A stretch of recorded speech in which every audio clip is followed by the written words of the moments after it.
ಸಿದ್ದರಾಮಯ್ಯ ಸಾಹೇಬರು ಒಂದು ಮಾತಾಡ್ತಿದ್ರು, ನೀವೆಲ್ಲ ಅಬ್ಸರ್ವ್ ಮಾಡಿದ್ರಿ ಅಂತ ಅನ್ಕೊಂತೀನಿ ಮೀಡಿಯಾದವರು. ಹೈಕಮಾಂಡು ಯಾವತ್ತು ನನಗೆ ಸೂಚನೆ ಕೊಡ್ತದೆ ರಾಜೀನಾಮೆ ಕೊಡುತ್ತೋ ಅವತ್ತು ನಾನು ಕೊಡ್ತೀನಿ ಅಂತ ಹೇಳ್ಕೊಂಡು ಬರ್ತಲೇ ಇದ್ರು ಅವರು. ಇದು ಹೆಚ್ಚು ಕಡಿಮೆ ಒಂದು 7-8 ತಿಂಗಳಿಂದ ನಡೀತಾ ಇದ್ದಂಥ ಪ್ರಸಂಗಗಳಿದ್ದು. ನೀವು ಪದೇ ಪದೇ ಕೇಳ್ತಿದ್ರಿ ಅವ್ರನ್ನ, ಸರ್ ಏನು ಮುಖ್ಯಮಂತ್ರಿ ಬದಲಾವಣೆ ಅಂತಲ್ಲ, ಮುಖ್ಯಮಂತ್ರಿ ಬದಲಾವಣೆ ಚರ್ಚೆಲ್ಲ ಆಯ್ತಂತಲ್ಲ ಅಂತ ಪದೇ ಪದೇ ಕೇಳ್ತಾ ಇದ್ದೀನಿ ನೀವು.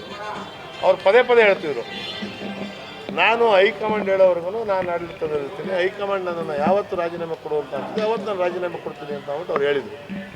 ಅವ್ರು ಏನು ಹೇಳಿದರು ಅದರಂತೆ ನಡ್ಕೊಂಡ್ರು. ಹಾಗಾಗಿ ಸಿದ್ದರಾಮಯ್ಯವರು ನುಡಿದಂತೆ ನಡೆಯುವ ಏಕೈಕ ರಾಜಕಾರಣಿ ಕರ್ನಾಟಕ ರಾಜ್ಯದಲ್ಲಿ ಯಾರಾದ್ರೂ ಇದ್ದರೆ ಅದು ಸಿದ್ದರಾಮಯ್ಯ ಸಾಹೇಬರು ಅಂತ ಹೇಳೋದಕ್ಕೆ ನಾನು ಇಷ್ಟಪಡ್ತೀನಿ. ಇಲ್ಲ, ನನಗೆ ಯಾವುದೇ ಥರವಾದಂಥ ಆಕಾಂಕ್ಷೆ ಇಲ್ಲ. ನಾನು ಮಂತ್ರಿ ಆಗಬೇಕು ಅಂತ ಅನ್ನೋ ಇಚ್ಛಾಶಕ್ತಿಯಲ್ಲಿ ನಾನೇನಿಲ್ಲ. ನನ್ನ ಕ್ಷೇತ್ರಕ್ಕೆ ಸಂಬಂಧಪಟ್ಟಾಗೆ ಈಗಾಗಲೇ ಸುಮಾರು ಅಭಿವೃದ್ಧಿ ಕಾರ್ಯಗಳನ್ನ ಸನ್ಮಾನ್ಯ ಸಿದ್ದರಾಮಯ್ಯ ಸಾಹೇಬರು ಆಶೀರ್ವಾದದಿಂದ ನಾನು ಮಾಡಿದ್ದೀನಿ. ಇವತ್ತು ಮೈಸೂರು ಜಿಲ್ಲೆಗೆ ಸಿದ್ದರಾಮಯ್ಯನವ್ರು ಕೊಟ್ಟಂಥ ಕೊಡುಗೆ, ನಾಲ್ವಡಿ ಕೃಷ್ಣರಾಜ ಒಡೆಯರ್ ನಂತರ ಯಾರಾದ್ರೂ ಮೈಸೂರು ನಗರಕ್ಕೆ ಹೆಚ್ಚಿನ ಅಭಿವೃದ್ಧಿಯ ಕೊಡುಗೆಯನ್ನು ಕೊಟ್ಟಿರುವಂಥವ್ರು ಯಾರಾದರೂ ಒಬ್ಬರಿದ್ದರೆ ಅದು ಸನ್ಮಾನ್ಯ ಸಿದ್ದರಾಮಯ್ಯ ಸಾಹೇಬರು ಅಂತ ಹೇಳೋದಕ್ಕೆ ನಾನು ಇಷ್ಟಪಡ್ತೀನಿ.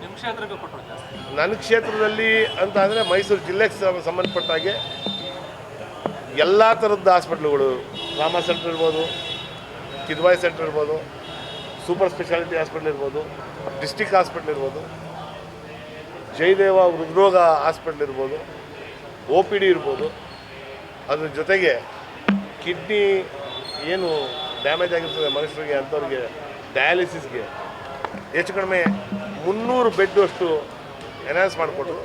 ಅದಲ್ಲದೆ ವಿದ್ಯಾಭ್ಯಾಸಕ್ಕೆ ಶಿಕ್ಷಣ ಕ್ಷೇತ್ರದಲ್ಲಿ ಮಹಾರಾಣೀಸ್ ಕಾಲೇಜು, ಹಾಸ್ಟೆಲ್ಗಳಿರ್ಬೋದು, ಕಾಲೇಜುಗಳಿರ್ಬೋದು, ಎಲ್ಲವೂ ಮೈಸೂರು ನಗರದಲ್ಲಿ ಒಂದು ಗೌರ್ಮೆಂಟ್ ಕಾಲೇಜಲ್ಲಿ 14,500 ರಿಂದ 15,000 ಜನ ವಿದ್ಯಾರ್ಥಿನಿಯರು ವ್ಯಾಸಂಗ ಮಾಡ್ತಾಯಿದ್ದಾರೆ ಅಂದರೆ ನೀವು ಅರ್ಥ ಮಾಡ್ಕೊಬೇಕು. ಅದಕ್ಕೆಲ್ಲದಕ್ಕೂ ಯಾವುದೇ ಥರವಾದ ಕೊರತೆ ಆಗದಿರೋ ರೀತಿ ಅನುದಾನವನ್ನು ಕೊಟ್ಟು ಆ ಮಕ್ಕಳುಗಳಿಗೆ ವಿದ್ಯಾಭ್ಯಾಸಕ್ಕೆ ತೊಂದರೆ ಆಗಬಾರ್ದು, ಆರೋಗ್ಯಕ್ಕೆ ತೊಂದರೆ ಆಗಬಾರ್ದು ಅಂತ ನಮ್ಮ ಮನಸ್ಥಿತಿಯನ್ನು ಇಟ್ಕೊಂಡು ಸಿದ್ದರಾಮಯ್ಯ ಸಾಹೇಬರು, ಅದು ಚಾಮರಾಜ ವಿಧಾನಸಭಾ ಕ್ಷೇತ್ರದಲ್ಲಿ ಆಗಿರ್ಬೋದು ಆ ಕೆಲಸಗಳು, ಅದು ಇಡೀ ಮೈಸೂರು ಜಿಲ್ಲೆಗೆ ಅನುಕೂಲ ಆಗಬೇಕು ಅಂತ ಅಂದ್ಬಿಟ್ಟು ಸಿದ್ದರಾಮಯ್ಯ ಸಾಹೇಬರು ಯೋಚನೆ ಮಾಡಿ ಅದಕ್ಕೆಲ್ಲದಕ್ಕೂ ಯಾವುದೇ ಥರವಾದ ಪರಿಸ್ಥಿತಿ ಉದ್ಭವ ಆದ್ರೂ ನಮ್ಮ ಮೈಸೂರು ಜಿಲ್ಲೆಯ ಜನ ಚೆನ್ನಾಗಿರ್ಬೇಕು ಅಂತ ಅದನ್ನು ಮಾಡಿಕೊಟ್ಟಿದ್ದಾರೆ.